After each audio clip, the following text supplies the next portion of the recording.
Pemirsa, hujan lebat yang mengguyur Kabupaten Purworejo mengakibatkan tanah longsor di permukiman Desa Cepedak, Kabupaten Purworejo, Jawa Tengah. Ya, hujan juga mengakibatkan sungai meluap dan membanjiri Desa Wironatan, Kecamatan Butuh.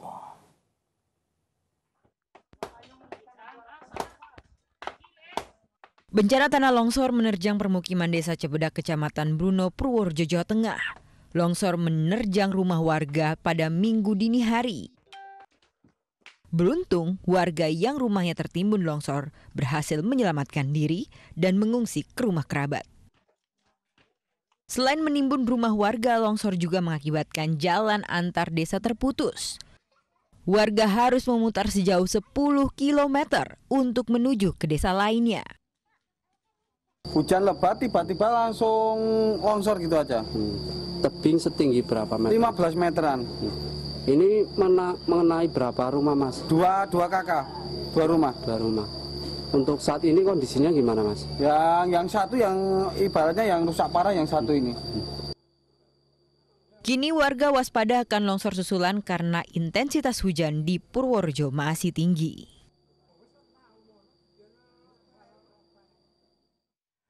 Ya, pemirsa, ratusan rumah di Purbalingga, Jawa Tengah terendam banjir. Banjir membuat warga yang tinggal di 2 kecamatan terpaksa mengungsi.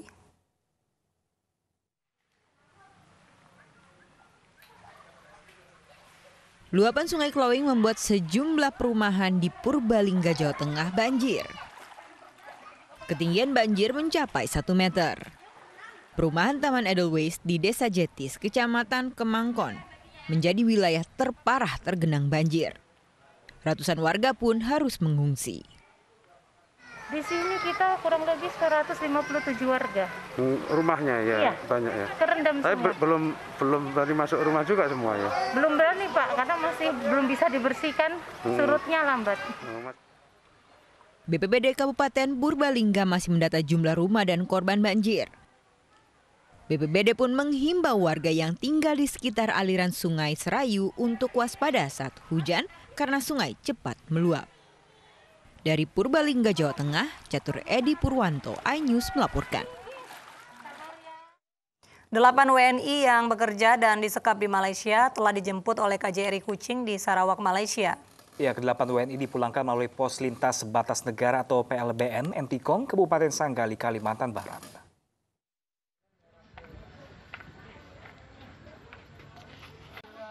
Delapan warga negara Indonesia yang bekerja dan disekap di Malaysia dijemput oleh Konsulat Jenderal Republik Indonesia KJRI Kuching di Sarawak, Malaysia.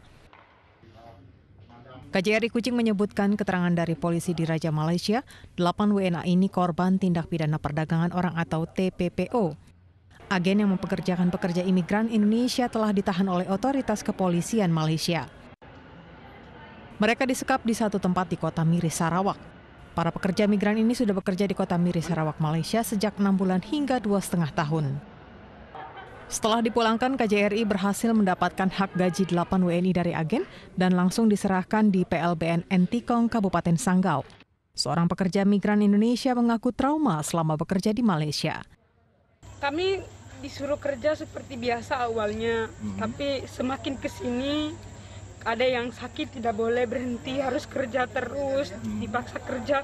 Kalau nggak kerja 1 hari dipotong 100, 200. Jadi kan kita jadi mikirnya kalau kayak gini kita sakit nanti nggak ada uang, jadi kita paksa juga kerja. Kadang-kadang kita ngomong sama majikan suruh jangan kerja, tapi agen paksa kami kerja, kalau tidak kerja dimarahin. Dukungan pihak polisi Miri, mereka berhasil membebaskan 8 dari 14 orang itu.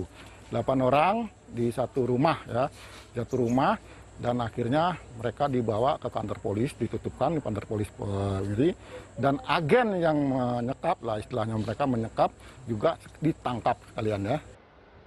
Saat pemulangan, para PMI ini menjalani pemeriksaan protokol kesehatan. Setelah diperiksa, mereka dibawa ke PP2MI Pontianak lalu dipulangkan ke kampung halamannya masing-masing. Dari Sanggau, Uun Yuniar, iNews melaporkan. 3 tersangka yang diperiksa dalam kasus kerumunan massa di Petamburan, Jakarta akan dipulangkan jika diizinkan penyidik.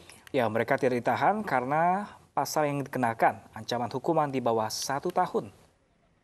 Penyidik Polda Metro Jaya hingga dini hari memeriksa 3 tersangka kasus pelanggaran protokol kesehatan di Petamburan beberapa waktu lalu. Namun mereka tidak ditahan karena pasal yang dikenakan adalah pasal 93 Undang-Undang Nomor 6 Tahun 2018 tentang kekarantinaan kesehatan yang ancamannya di bawah 1 tahun penjara dan denda maksimal 100 juta rupiah.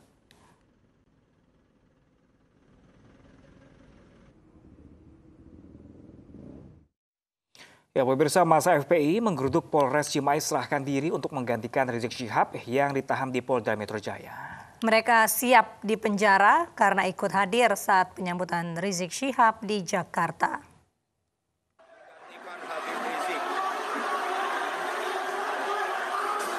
Inilah detik-detik ratusan massa FPI yang merangsek masuk ke ruang Mapores Ciamis Minggu sore. Namun aksi mereka dihadang aparat dan pimpinan aksi untuk tidak masuk dan meminta aksi dilakukan di halaman Mapores Ciamis.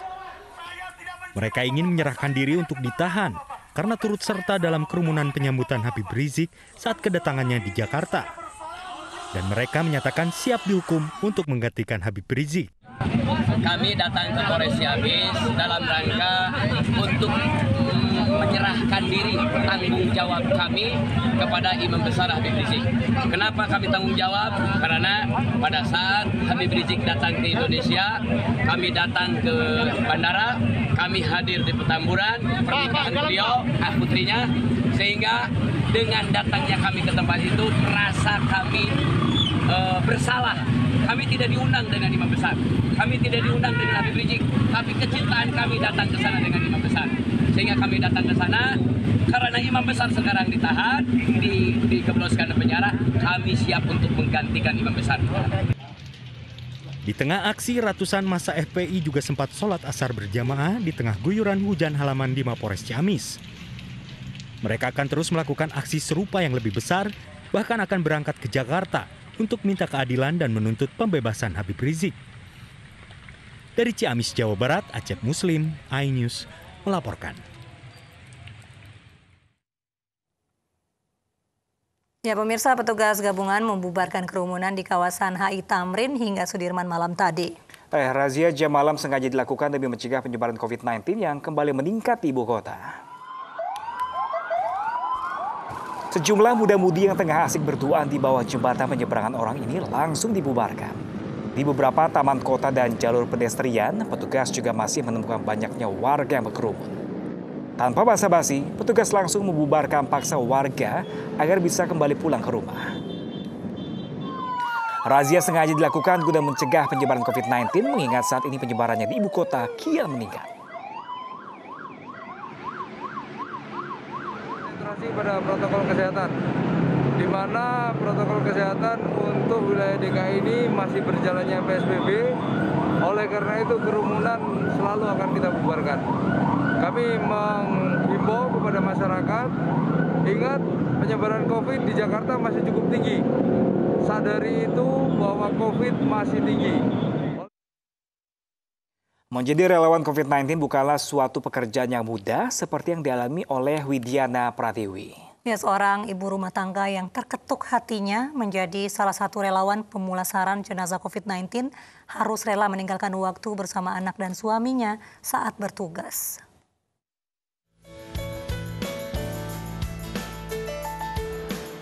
Inilah sosok Widiana Pratiwi, seorang ibu rumah tangga yang hatinya terketuk pada saat virus COVID-19 melanda Indonesia.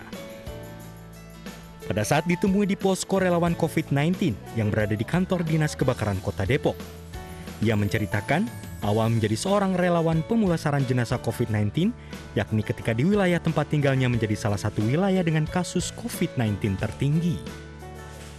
Sehingga hati Widya terketuk apa yang harus dilakukan olehnya, selain melakukan bantuan sembako kepada warga yang terdampak COVID-19, hingga akhirnya Widiana harus terjun langsung menangani proses pemulasaran jenazah COVID-19.